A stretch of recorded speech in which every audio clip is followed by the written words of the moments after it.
O dia nascia naquela manhã. O sol anunciava o fim do tormento que durou a noite toda. E pela primeira vez em anos, eu fiquei feliz em acordar vivo. Ou pelo menos amanhecer, já que dormir era algo que eu não tinha feito naquela noite. Olá, me chamo Iago. Sou natural da cidade de Jandira, em São Paulo.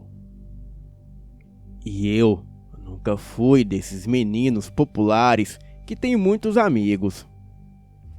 Na verdade, eu sempre fui mais na minha.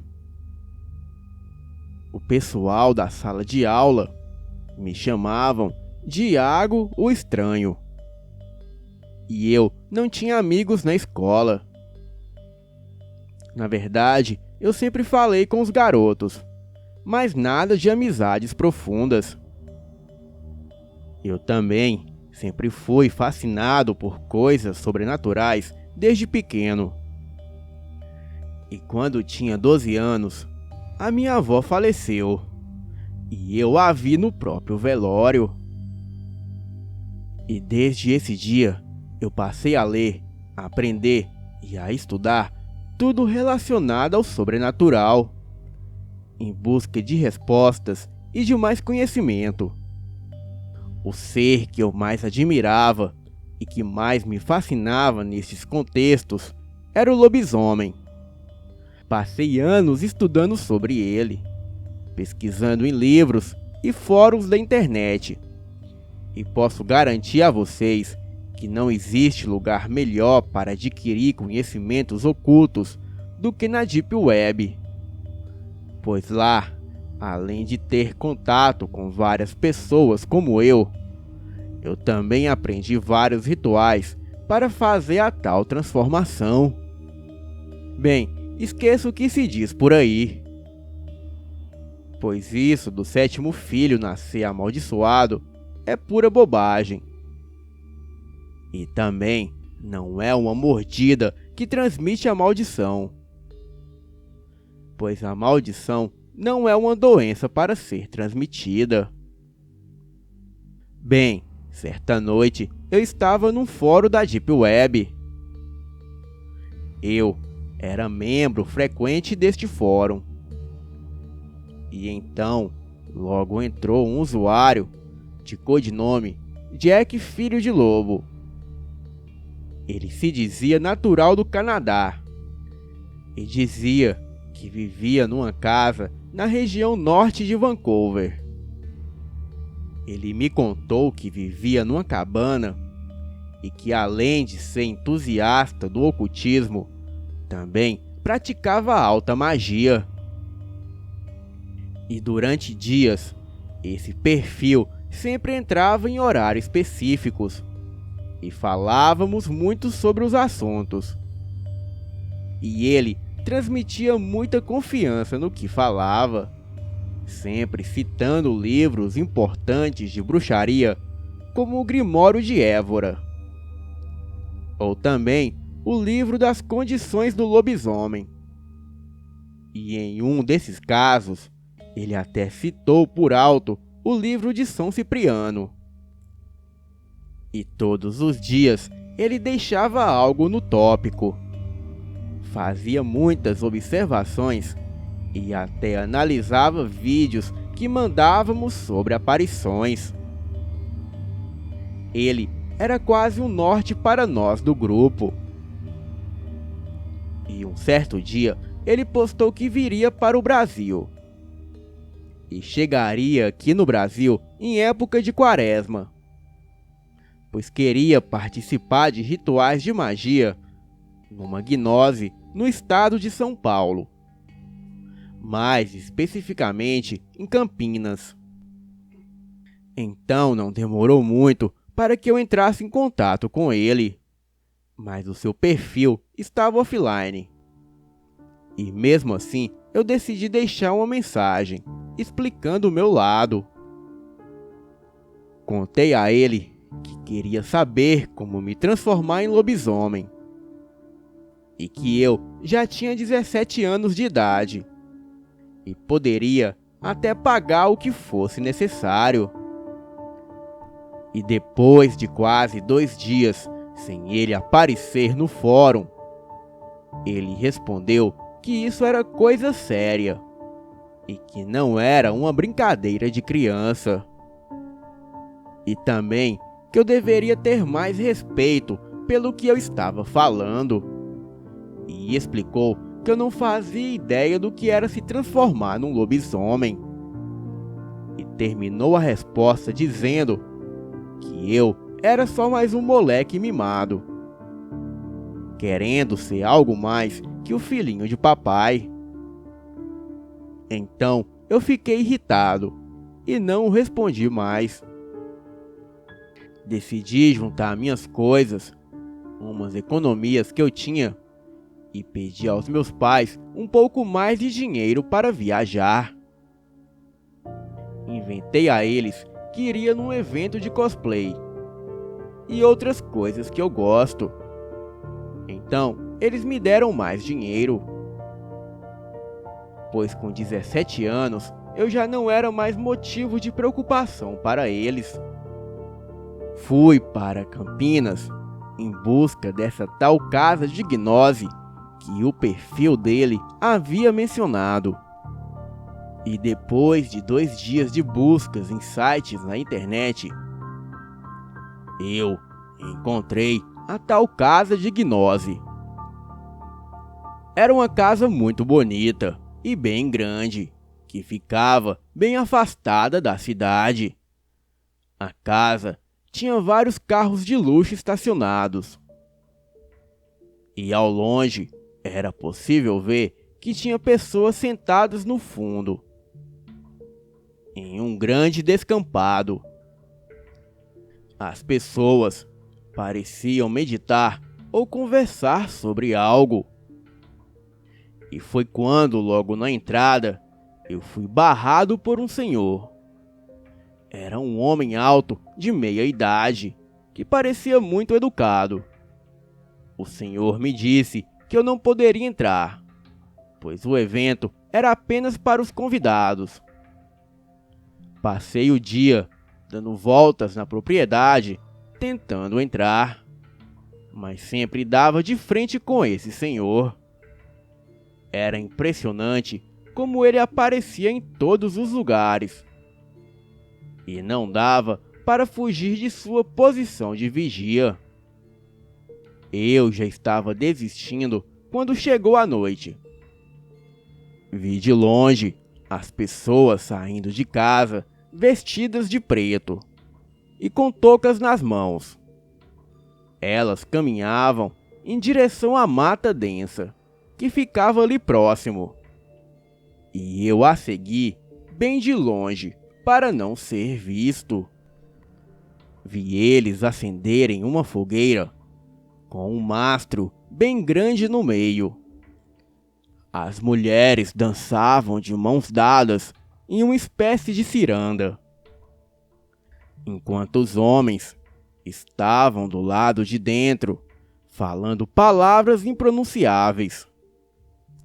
E de repente, comecei a ouvir um ruído grosso, como o ronco de um porco ou um relincho de cavalo.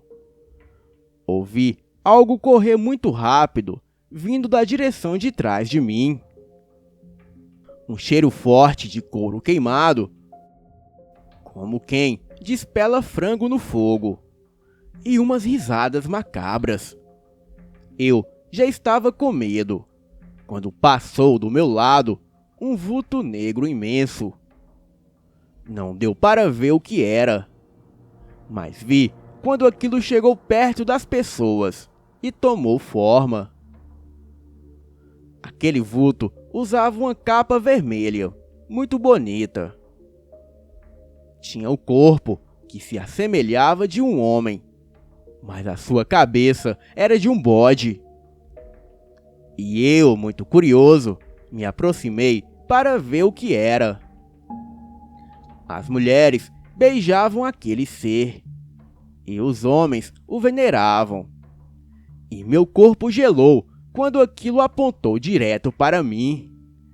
O meu corpo tremia de frio. E eu não sabia por quê, mas estava caminhando em direção a ele. Aquilo pronunciou palavras das quais eu não fazia ideia do que eram. Porém, eu entendia mentalmente. Sabia que aquilo queria a minha devoção. E que em troca, ele me daria o que eu queria. Naquela noite, jurei a minha devoção para aquela besta demoníaca. Beijei as suas mãos, que estavam cravejadas de joias e diamantes. E em seguida, eu beijei as suas patas de bode. E quando me levantei, recebi uma pancada forte com um cajado e logo desmaiei. Eu estava sem roupas. A lua cheia brilhava como nunca. E aquela coisa se aproximou e beijou a minha testa. Juro que neste momento eu achei que seria devorado. Mas aquilo pegou um punhal e fez um corte em sua garganta, fazendo jorrar o seu sangue viscoso sobre o meu corpo. E com o mesmo punhal, aquela coisa começou a rasgar a minha pele. E o que saía de dentro de mim eram pelos negros e grossos. Senti um calor muito forte correr pelo meu corpo e uma dor de cabeça tão grande que me fazia chorar e gritar descontroladamente. Os meus ossos se partiam, fazendo rasgar a pele por cima dos meus ossos. Os músculos começaram a doer tanto que tive convulsões. Era uma dor muito grande que quase não conseguia respirar. E uma voz que me dizia coisas estranhas, que demorei a entender. Bem, logo em seguida eu apaguei. Acordei no dia seguinte, numa clareira bem longe dali. E as pessoas da casa estavam ali perto me olhando. Eu estava do lado de uma carcaça de vaca toda estraçalhada. E restos do que pareciam de cães e galinhas. E uma sensação de que estava saciado, que havia comido a noite toda. Me levantei envergonhado por estar pelado. E um dos homens veio até mim e disse que eu deveria me vestir e ir embora. E me explicou que agora eu servia ao mestre deles e que eles haviam me dado o que eu mais queria. Porém, isso também havia um preço. Então, eu saí dali correndo para um hotel. O hotel ficava a mais ou menos 18 quilômetros de distância. E além de correr muito rápido, eu simplesmente não cansei. Achando que aquilo era um tipo de pesadelo ou alguma magia para me confundir, voltei correndo para minha casa, em Jandira. Os dias que se sucederam a isso foram até bem calmos, exceto pelas poucas vezes em que eu tinha uma forte dor de ouvido. E às vezes tinha a impressão de estar ouvindo tudo ao meu redor. Passaram-se um mês e eu estava tranquilo em casa, quando uma voz me disse que eu deveria sair de casa. Disse que eu deveria ir num campo ali perto. E quase como num transe, eu me levantei e saí para o tal descampado. Apaguei e acordei novamente sem roupas, do lado de alguns animais mortos. E foi quando eu liguei os fatos. Voltei para casa correndo e pelado. Virei notícia nas ruas de Jandira.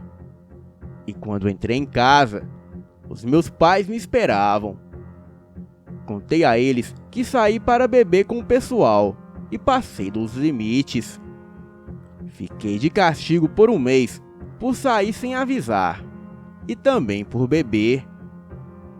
Mas mesmo assim, eu liguei o computador e fui falar com o meu amigo pelo fórum da Deep Web. Mas para minha não muita surpresa, todas as nossas conversas haviam sumido. E havia uma única mensagem que dizia: corra, fuja, vá para longe de familiares ou amigos, pois caso contrário, a sua fúria de fera matará todas as pessoas que você ama. Pois não existe volta para o que você fez, garoto. Você comprou a sua passagem de ida para o inferno. Na noite desse dia, eu apanhei as minhas coisas e saí pelas ruas de Jandira. Eu levei comigo toda a grana do cofre dos meus pais para poder viajar. E atualmente eu moro numa cidade do interior do Nordeste, muito longe de quem eu amo. Deixei os meus pais e um bilhete de adeus e algumas poucas explicações. Hoje eu vivo fugindo da polícia e dos fazendeiros. E a minha vida se tornou um inferno. E para você, garoto ou garota que deseja se tornar um lobisomem, eu posso te dar um conselho. Nem no meu pior dia eu desejaria isso a você. Pois seria muito melhor eu ter morrido do que ter me transformado em fera. Boa noite.